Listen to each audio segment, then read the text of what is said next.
Hey guys, இந்த வீடியோவில் நம்ம என்ன பார்க்க போகிறோன்னா, நான் age of empire 3 definitive edition வந்து என் லேப்டாப்பில் இப்போ ரீசெண்டாக இன்ஸ்டால் பண்ணியிருந்தேன்.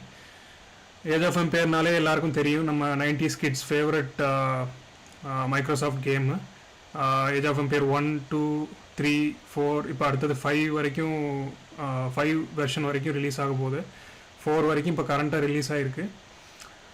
ஏஜ் ஆஃப் எம்பையர் எவல்யூஷன் வந்து ஒவ்வொரு கேமுக்கும் வந்து அந்த கிராஃபிக்ஸு அந்த கேம் பிளே எல்லாமே டிஃபர் ஆகும். அதே மாதிரி சிவிலைசேஷன்ஸும் நிறைய வந்து டிஃப்ரெண்ட்டாக இருக்கும்.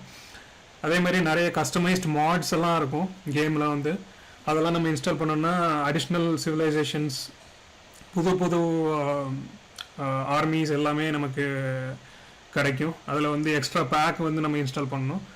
அதே மாதிரி இப்போ நார்மல் எடிஷனில் பார்த்தீங்கன்னா நிறைய சிவிலைசேஷன் இருக்காது, கொஞ்சம் கொஞ்சம் தான் சிவிலைசேஷன் இருக்கும். ரஷ்யா, இங்கிலாந்து, ஃப்ரெஞ்ச், ஜெர்மனி இந்த மாதிரி எல்லாம் பேசிக் சிவிலைசேஷன்ஸ் இருக்கும். ஆனால் இப்போ டெஃபினட்டிவ் எடிஷனில் பார்த்தீங்கன்னா நிறைய எக்ஸ்ட்ரா சிவிலைசேஷன்ஸ், எக்ஸ்ட்ரா கண்ட்ரி வந்து ஆட் பண்ணியிருக்காங்க. சைனா, இந்தியா, ஜப்பான், இட்டாலி இந்த மாதிரி. இது வந்து கொஞ்சம் விளாட்றதுக்கு கொஞ்சம் ஃபுல் என்கேஜாக இருக்குது, நல்ல இன்ட்ரெஸ்டிங்காக இருக்குது. நீங்கள் வந்து டெஃபினட்டிவ் எடிஷன் வந்து நீங்கள் இன்ஸ்டால் பண்ணி விளாண்டது இல்லை அப்படின்னா இன்ஸ்டால் பண்ணி பாருங்கள். அதுலேயும் வந்து ஒவ்வொரு சிவிலைசேஷனுக்கும் ஒரு யூனிக்னஸ் இருக்கும், ஒரு ஸ்ட்ரென்த் இருக்கும், ஒரு வீக்னஸ் இருக்கும். அது ஒவ்வொரு சிவிலைசேஷன்ஸுக்கும் வந்து ஒரு எபிலிட்டி இருக்கும், புது எபிலிட்டி வந்து கொடுத்துருப்பாங்க.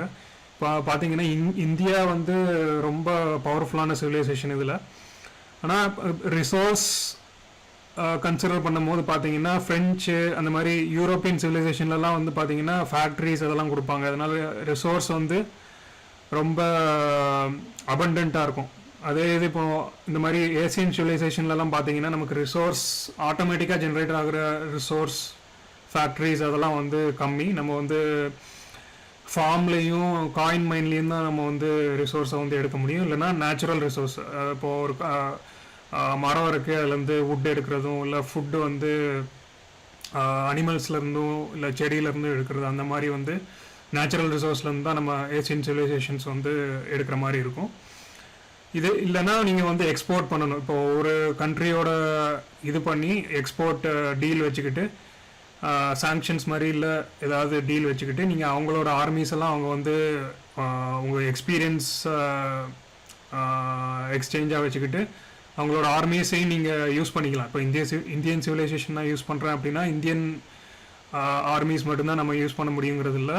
நீங்கள் எந்தெந்த கண்ட்ரீஸோட நீங்கள் டீல் வச்சுருக்கீங்களோ அவங்க ஆர்மிஸை வந்து ஷிப் பண்ணிக்கலாம். இது வந்து ரொம்ப இன்ட்ரெஸ்டிங்காக இருக்குது. இப்போது இந்த கேமில் பார்த்தீங்கன்னா இந்த வீடியோவில் வந்து நான் ஒரு பிளேயரை நான் மட்டும்தான் விளையாடுறேன். மீதி 7 பிளேயர்ஸும் வந்து ஏஐ. ஆனால் வந்து இது எப்படின்னா ஏஷியன் டீம், யூரோப்பியன் டீம்ங்கிற மாதிரி, ஏஷியன் டீம் வர்சஸ் யூரோப்பியன் டீம்ங்கிற மாதிரி டீமை வந்து சூஸ் பண்ணியிருந்தேன்.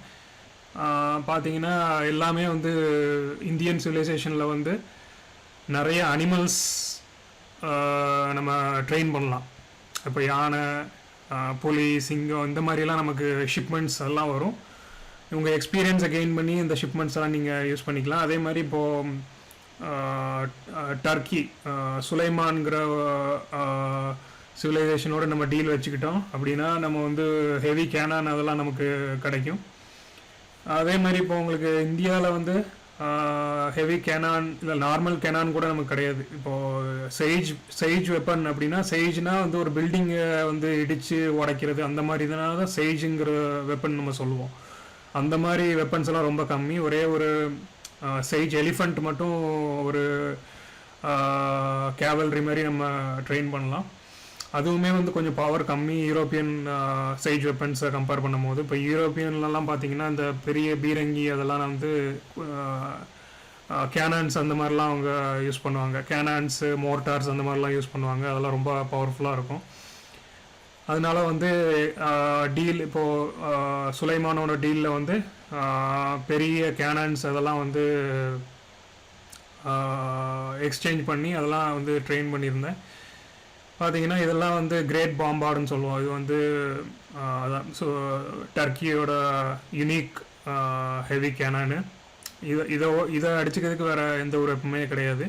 அதே மாதிரி மைசூரியன் ராக்கெட், இது வந்து நம்ம திப்பு சுல்தான் அவர் யூஸ் பண்ணது. நம்ம மைசூரில் ஒரு கோட்டையில் இது பண்ணும்போது இந்த மாதிரி யுனிக்கான ராக்கெட், அதாவது ஒரு ஸ்டீல் ஒரு அயனை யூஸ் பண்ணி ராக்கெட் கண்டுபிடிச்ச மன்னர் வந்து திப்பு சுல்தான் தான். அவர்கிட்ட இருந்து தான் நம்ம இங்கிலாந்து அவங்கெல்லாம் வந்து அந்த வெப்பன்ஸ் எல்லாம் வந்து எடுத்துக்கிட்டு அவங்க சிவிலைசேஷனில் பார்த்தீங்கன்னா இப்போது இந்த ஏஜ் ஆஃப் எம்பையர்லேயும் பார்த்தீங்கன்னா குவீன் எலிசபெத் சிவிலைசேஷனில் வந்து நமக்கு ராக்கெட் கிடைக்கும். இது வந்து நம்ம இந்தியாவிலையும் இங்கிலாந்து இவங்க 2 பேர்கிட்ட தான் மட்டும் இந்த ராக்கெட் இருக்கும். ராக்கெட் வந்து ரொம்ப பவர்ஃபுல்லான இது வெப்பனு.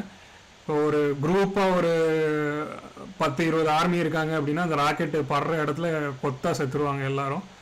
நமக்கு நல்ல ஹிட் பாயிண்ட்ஸ் நிறைய கிடைக்கும். அதே மாதிரி பாருங்கள், இப்போது இட்டாலியன் ஆர்மிஸ் வந்து இப்போ ஃபைட் பண்ண வராங்க. இப்போது எவ்வளோ பவர்ஃபுல்லாக இருக்குது பாருங்கள். எல்லா ஒரு எபிலிட்டி இருக்கும் நமக்கு. ஒவ்வொரு இதுலேருந்து ஒவ்வொரு ஏஜ்லேருந்து அப்கிரேட் ஆகும் போதும் ஸ்டோன் ஏஜ் அப்படின்லாம் சொல்லுவோம்ல, ஸ்டோன் ஏஜ் இம்பீரியல் ஏஜுங்கிற மாதிரி நம்ம டெக்னாலஜி அட்வான்ஸ்மெண்ட் ஒரு லெவல்லேருந்து இன்னொரு லெவலுக்கு போகும்போதும் நமக்கு வந்து எபிலிட்டிஸ் கிடைக்கும். அப்போ இந்த ஒரு எபிலிட்டி இருக்கும். நம்ம தாஜ்மஹால் கட்டணும் அப்படின்னா நம்ம சீஸ் ஃபயர் பண்ணலாம், எல்லாமே வந்து நின்றுவாங்க. யார் எந்த இடத்துல ஃபைட் பண்ணிகிட்டு இருந்தாலும் ஒரு 15 to 20 செகண்ட்ஸ் வந்து எல்லோரும் வந்து ஸ்டாப் பண்ணிடுவாங்க, ஃபைட் பண்ணுறதே ஸ்டாப் பண்ணிடுவாங்க. எதுவுமே ஃபைட்டே பண்ண மாட்டாங்க. அந்த நேரத்தில் நம்ம என்ன பண்ணலாம், நம்ம ஏதாவது கேனன்ஸ் இல்லை ஏதாவது அந்த கேஸில் இதெல்லாம் வச்சுருக்காங்க அப்படின்னா அந்த கேஸில் வந்து சுட்டுக்கிட்டே இருக்கும். ஆனால் ஆர்மிஸ் யாரும் ஃபைட் பண்ண மாட்டாங்க. இது ஒரு டாக்டிக்ஸு. அப்போது அதே மாதிரி இன்னொரு எபிலிட்டி என்னென்னா இந்த எலிஃபெண்ட்ஸ் எல்லாம் அக்ரெசிவாக வந்து எல்லாத்தையும் அடிக்கும். அதுவும் ஒரு எபிலிட்டி இருக்குது. அதுவும் ஒரு லெவலில் வந்து நம்ம அதை எனேபிள் பண்ணோம் அப்படின்னா அது ஒரு பர்டிகுலர் பீரியட் ஆஃப் டைம் வரைக்கும் தான் ஆக்டிவாக இருக்கும். அதுக்கப்புறம் திரும்ப அதுக்கு வெயிட் பண்ணணும் அந்த எபிலிட்டி திரும்ப கிடைக்கிறதுக்கு. இந்த சைடில் வந்து ஒரு ஆள் வந்து 2 கையை தூக்கிட்டு இருக்கிற மாதிரி ஒரு சிம்பிள் இருக்குல்ல, அதை இது பண்ணிங்கன்னா சும்மா எலிஃபெண்ட் எல்லாம் சும்மா அக்ரெசிவாக வந்து அடிக்கும். இப்போ இவங்க எல்லாம் வந்து ஒரு குரூப் ஆஃப் ஏஷியன் சிவிலைசேஷன்ஸும் யூரோப்பியன் சிவிலைசேஷன்ஸும் ஃபைட் பண்ண போகிறாங்க.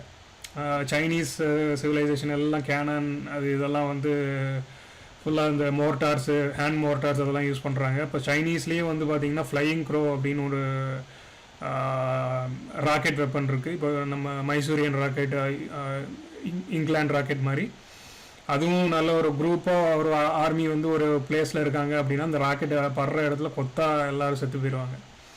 இப்போ அந்த எபிலிட்டியை யூஸ் பண்ணதுக்கப்புறம் யானையெல்லாம் பாருங்கள் என்ன அக்ரெசிவாக ஃபைட் பண்ணுது பாருங்கள். கிரேட் பாம்பார்டும் பாருங்கள் எப்படி அது ஒரு இடத்துல சுட்டுச்சு அப்படின்னா ஒரு குரூப் ஆஃப் ஆர்மிஸ் எல்லாரும் வந்து இம்பேக்ட் ஆகும். அதே மாதிரி இப்போது இங்கிலாந்துக்கிட்டேயும் அதே ராக்கெட் இருக்குது பாருங்கள்.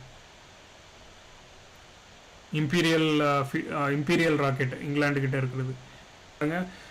எல்லா காஸ்ட்லியான வெப்பன்ஸ் எல்லாம் வந்து நான் திரும்ப இதுக்கே ஹோம் சிட்டிக்கே நான் கொண்டு போயிடுறேன்.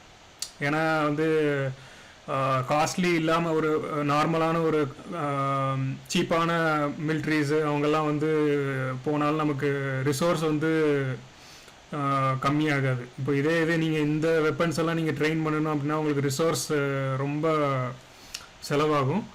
அதனால் எப்போவுமே நீங்கள் இந்த மாதிரி காஸ்ட்லியான வெப்பன்ஸ்லாம் வந்து கொஞ்சம் ஒரு கேவல்ரிஸ்னால் குதிரையோ இல்லை யானையோ இல்லை ஒட்டகமோ அவங்க பின்னால் வந்து இந்த காஸ்ட்லியான வெப்பன்ஸ் எல்லாம் வச்சுக்கிட்டு, ஏன்னா இதெல்லாம் வந்து டிஸ்டன்ட் வெப்பன், நீங்கள் எவ்வளோ தூரம் வந்து சுட்டாலும் சுடலாம்.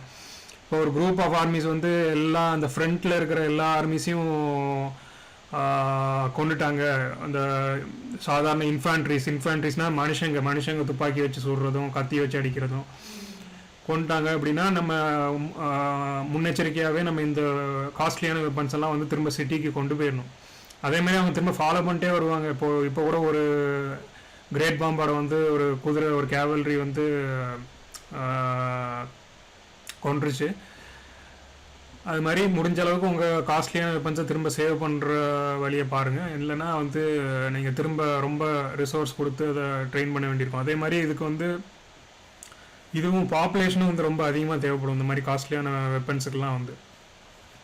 அதே மாதிரி ட்ரேட் மோனோபொலி இதெல்லாம் வந்து பண்ணுவாங்க. ஏன்னா இப்போது எல்லா ட்ரேடிங் போஸ்ட்லேயும் வந்து அவங்க ட்ரேடிங் பில்டிங்கை கட்டிட்டாங்க அப்படின்னா மோனோபொலிங்கிற வரும், இந்த டைம் ஸ்டார்ட் ஆகும். அதுக்குள்ளே நம்ம ட்ரேடிங் போஸ்ட்டை வந்து உடைக்கணும், இல்லைனா வந்து நம்ம தோற்றுருவோம்.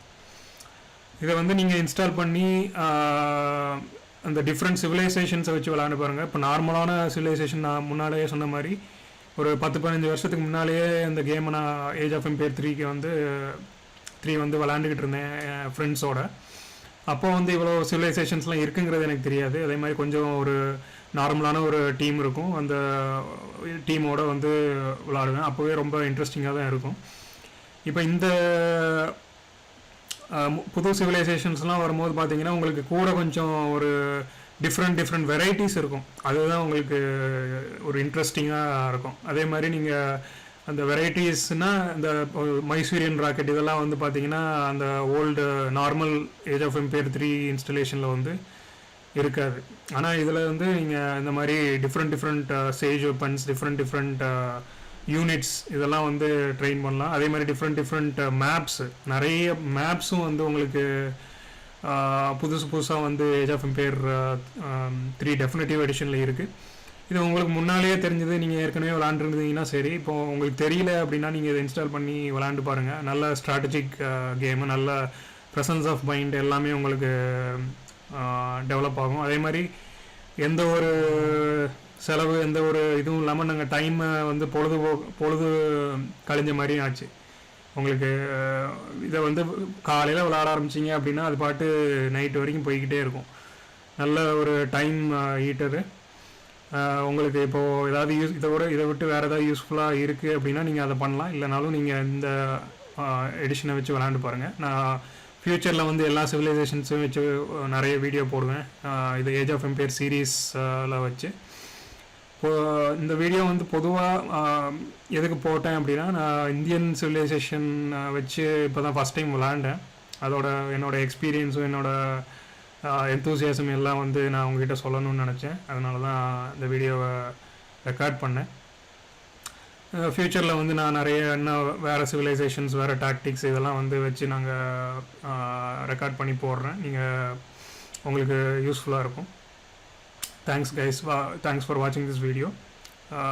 இந்த வீடியோ பிடிச்சிருந்தா சப்ஸ்கிரைப் பண்ணுங்கள், ஒரு லைக்கையும் போட்டுருங்க.